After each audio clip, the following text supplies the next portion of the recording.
asin at darag. Ito pong kulay na to, darag po yan, pero mas dark po siya kasi dahil siya ng asin.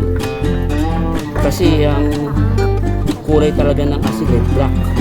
Kaya mga kapatid po nito, mga black. Ito, kukuha po ako ng isang kapatid nito, black.